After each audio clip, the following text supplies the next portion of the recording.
we been doing wrong? Oh, I have to figure out where to start with that one. We're supposed to be able to do it all. And one of the things that I like to say to people is you have unlimited potential, but because you're in a human body, you have limited capacity.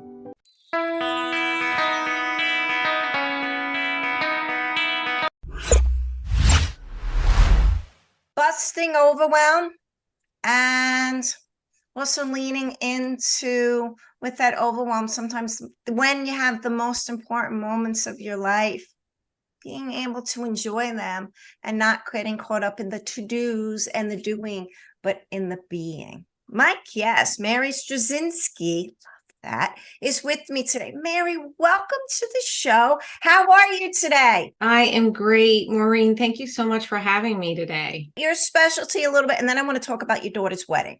Your specialty a little bit, give people overwhelm. And Yes. also what we've been told about multitasking, overwhelming, everything on our plate. What have we been doing wrong? Oh, I have to figure out where to start with that one. Well, first of all, I think a lot of us as women tend to blame ourselves first and foremost, or we walk around carrying an awful lot of guilt for things that we really shouldn't be feeling guilty for. But I think the message is that, we're supposed to be able to do it all. And one of the things that I like to say to people is you have unlimited potential, but because you're in a human body, you have limited capacity. And so it's very important that we take care of ourselves. And, the women that I work with, Maureen, when they come to me, it is very rare that they are not already dealing with some kind of medical condition, whether it's autoimmune disease, high blood pressure, heart disease, diabetes. In fact, I just had a client last week who she has diverticulitis and was not taking care of herself and ended up in the hospital with all these other infections from it and sepsis. And it's serious. It's very serious. Burnout, overwhelm, chronic stress it's a killer. It's a killer of women. And I just don't think that message out there is out there enough. I love it. And by the way, we're now connecting. You have the yummiest energy. All I want to do is pull my chair up closer and bathe in your energy. Oh, thank you so much. Well, I'm You're very passionate. I am. I'm very passionate. And I really care. I do this because I really care. And as you know, Maureen, I have a personal story myself, but what really got me into this was when I left my corporate job, I went back to private practice because I'm a licensed clinician. And I would just see woman after woman coming in and not feeling worthy or deserving of having a different life, one that wasn't filled with chronic stress. And I just thought, I have to do something about this. I just really felt called to get the message out there and let women know that it's also not them, right? The human brain plays a big piece in all of this as well. And I felt like that was information that was important for people to know instead of them just putting themselves down even more and feeling like it was all their fault. we're all about, particularly depending on our operating system, results driven, particularly if you're Yes. a controller or even an analyzer, that when we're in that, we're often missing the moment, right? Oh, yes. I mean, when we're multitasking, we think we're good at multitasking. I know I thought that, but the brain actually is not very good at it. And so when we're trying to do that, we are missing something. Or if we're having regrets about the past, or we're having worries about the future, same thing. We are not in the moment at that point in time. And I actually see a lot of women that will come to me and say, I don't remember things very well, whether it's short term or long term. I just don't remember things. They don't realize that part of that is because when it happened, they were not present. They were not being in the moment. And it literally prevents certain things from kind of soaking into the memory. So it adds to that brain fog that we have. So working so diligently to do is preventing us from actually capturing and being in those memories. Yes. Wow. Yes. It's so powerful. It's Mm. so powerful. And the thing is oftentimes we are doing the things we're doing because we want that connection. We love our families, our loved ones, our friends, and we're trying to care for them. We're trying to care for our family. If we're working, then we're, trying to achieve goals at work. But for me, I'll speak for myself personally. When I was in the corporate world and suffering from burnout, I just felt responsible for everyone, for my family, for my staff, for my clients, the management above me. I mean, I had a lot on my shoulders, but I realized in hindsight that I was putting a lot of that upon myself, that there was a lot that I could have been doing to take better care of myself, boundaries that I could have been setting that maybe would have helped me to not get so burnt out. All right, so let's set the stage a little bit. So Okay. as women, Mm-hmm. these studies have been done, women are the caregivers, Yes. right? So women Yep. are also, standing in their vision, standing in their gift in this world. They're Yeah. also then their relationships with their significant other, and then all children, right? That goes back to the caregiving. All of that doesn't change. Those stuff doesn't come off the Right. plate. So how do we do it differently? Yeah. So I really do think boundaries is a key piece. There's a couple key pieces. Okay. One, the women I work with, we really do get to some of the underlying issues. So, for example, when I was telling myself that I'm responsible for everyone on the planet, right? That's not real. That's not true, but that's what my brain is telling me. So, kind of looking at what are some things that might be blocking them, the messages that their subconscious is telling them, that maybe somewhere along the line somebody told them that they're not worthy or deserving, and they have hung on to that. So, that's a key piece because we really do have to start with. I love coaching. I've just seen such amazing transformations take place. However, if we only focus on mindset and actions, that's a vital piece. But if we only focus on that, what can happen is you'll be working with someone and at some point they eventually get stuck. And they get stuck because there is something going on within them, either telling them they're not worthy or deserving, or for example, myself, I was 50 when I changed jobs. I'd been in that job for 26 years. What is my brain telling me? Who do you think you are to change jobs in your 50s? Like who would do that? And you're going to be letting your family down. You have to provide for them.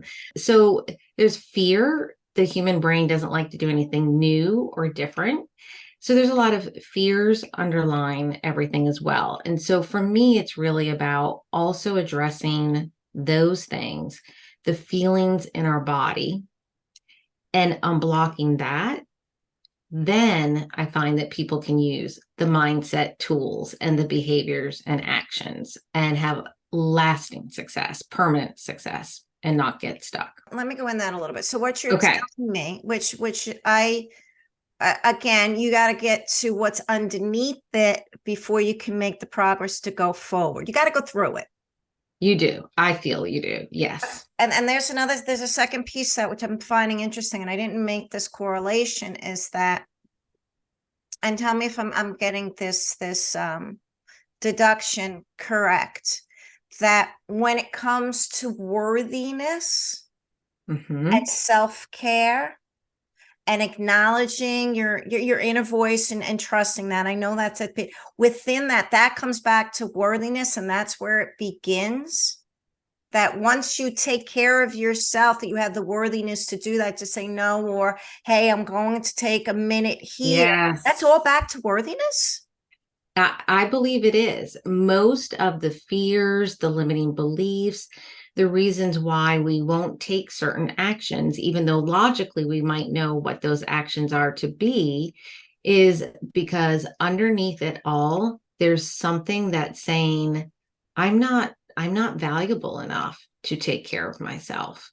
I'm not valuable enough to put myself first. My role is to put other people's needs first. So you're last on the list. Last on the list. And here's the thing. I know it's kind of, that cheesy saying of you can't pour from an empty cup, but it's Right. 100% true. And so, when women come to me, they are already at that point where they're just completely depleted. And then they're reinforcing it because then they're also then blaming themselves. Why can't I give more? Why can't I keep doing what I need to do? But there's no fuel left for themselves. They're empty. Okay, so I love that. So again, it is absolutely, and I'm aligning with you that you need to get through what those blocks, whether it's forgiveness, worthiness, and they're all entwined in a big tight ball, that needs to be busted up before you can come through on the other side. But I never equated that to the doing piece. So that's interesting. Three things, there's something sitting there and they're looking at the screen. Three things immediately I can do right now. And then we're going to lead them to the 5 week. I love that. It's a quick 5 week, really productive course. Three Yes. things they can do right now. Yes. What can they change? Okay. So one of the things is really trying to get in touch with what is important to them. Okay. Because I think a lot of times all this busyness can also really distract us from what is important to us and why did we even begin to do some of these things in the first place, right? We kind of lose that meaning. And once you determine what is really important to you and your why, then you can look at what you're doing day to day and seeing how does this help me to get closer to that, right? Am I really achieving that, or am I spending my hours of my day actually moving further away from that? And then the other piece of it is also trying to figure out really truly what is urgent. What is urgent and what is important? What must be done and what is just those rules in our head that we tell ourselves so we should ourselves. And all my clients know I do not like the word should, because I believe whenever you hear that word, most likely the voice you're really listening to is somebody else's or society, even media. You should do this, you should do that. It's only when you say, here's what I want to do, that you are actually listening truly to yourself. And once we get rid of some of those shoulds, it's amazing how what we're busy doing every day can really be reduced greatly. And then I think the other piece is spending some time really not just paying attention to what our thoughts are, because a lot of people don't realize that about 80% of our thoughts are actually very negative and not always accurate either. But we hear ourselves saying it. So we think it's our own voice, that it's us telling us, but it's really not. It's still those messages coming from the subconscious. So a lot of people don't realize that it's actually a lot more accurate to listen and notice how you're feeling.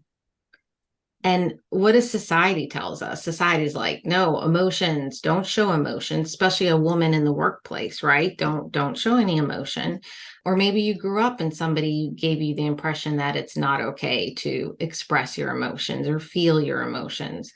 But it's that place that's actually if we really listen to that, that's when it's going to be hard to keep shoving it down and saying, oh, I'm not completely exhausted. I'm not completely depleted and empty or sick. It's listening to what our feelings are telling us a little bit more than what our thoughts are telling us. And so that's the other recommendation. And with that, that also applies to men and everyone else out there, that as a Everybody. society, we just keep getting more and more closed, that it goes somewhere and it's destructive, and it manifests not in a good way, manifests in as you started this out, in destructive health and destructive, and that only allowing that's energy to be released. Yeah. Yes. Do we able to get our bodies out of the way of this stress, because it manifests into stress and then illness. Yes. And a lot of people do not realize, we think in the moment, this is stressful, but we're also told we should just know how to manage our stress. And people don't seek help. They see that as a weakness. And they don't realize that on a long-term basis, that stress creates a tremendous amount of inflammation within our bodies. And they're actually even finding now that if you're someone that perhaps has had something traumatic happen in your background, that it could have been 50 years ago, but it still can have led to inflammation in your body. So people don't know that. And I think that's really important for them to realize that something that may be going on with them physically, they might think that's an isolated incident, but a lot of times we find that it's actually much more systemic, and they don't know until it's just so progressed, and they shouldn't have to go through that. I think that people need to be more educated about it. They're even starting to try to educate medical doctors about that more now, so that if they see someone in their office and they're 50 years old and there's something going on with them, that medical doctors will even be trained to ask, tell me a little bit more about your background. Tell me a little bit more even about your childhood, because they're realizing that there can be a connection there. So the wounds don't heal. Correct. Interesting. All right. So the 3 things we learned today is that the only way to heal and to move is through. Correct. And that those wounds from wherever, from our childhood, below 8 years old, yes, they actually are still there and waiting to potentially have some kind of ongoing ailment as stress builds. Yes. Okay, fascinating. Second is that it's to find out what matters in the why, which is also we talk about your vision and that alignment, that if it's not aligning up to the why, then it needs to go. 100%. Yes. Okay. And the third thing that I heard you say is the word trust. Trust yourself that you have what you need and you're enough to bring forward this in the world. Yeah, you are enough. I mean, it's so powerful. It's so powerful. And also with alignment, sometimes burnout can also come from being in something and it's not fulfilling anymore, or they're not making good use of your strengths. A lot of people just think of burnout as working so many hours, right? Or we're also caring for our parents and our children. We think of all of that, but we don't realize that it can also be boredom. It can be, I have dreams of using my strengths and making an impact. And when that doesn't happen, that can also lead to burnout as well. So that's why really knowing your why, but also trusting your intuition, trusting that gut feeling. And a lot of us over the years, especially with wounds, right? Emotional wounds teach us to not listen, to not pay attention to those feelings and emotions. Yet it is much more reliable than just our thoughts. Okay, now rewind. Tell us about the 5-week course. Okay. You have a gift for us. I do. So as I said, it's a 5-week course and it involves live group coaching every week. And I just so enjoy the camaraderie amongst the women. I think that's another piece of it that can be so healing, is knowing that you are not alone. I hear that from so many women. They think it's only them. And I'm thinking, oh my gosh, I have hundreds of women over here that feel the same way as you do. So it's wonderful to be able to come together with other people and know you're not alone and support one another. And so if people are interested, they can go to my website, starcitycoaching.com. And we're wrapping up our fall course right now, but they can sign up for the wait list. So as soon as I started again, I will make sure that they know about that. And then the free gift, there's really two. So on my website, there's already something free there for them. It is a burnout assessment. So they can go ahead and download that. And then I'm also offering my burnout toolkit to everybody today. And I think it will give them some exposure to some tools that maybe they're not as familiar with. So I'm certified in tapping, for example, EFT. And so there's a tapping script in there, there's a meditation in there, there's some journaling prompts. So it's a wide variety of tools that people can learn about, and they can download it in PDF and the audio as well. So they can just listen to it and kind of go through it. So yeah. All right, great. The links will be there. Yes. So I love, not only do you get the burnout assessment, now you got the tools to move you forward. And guess what?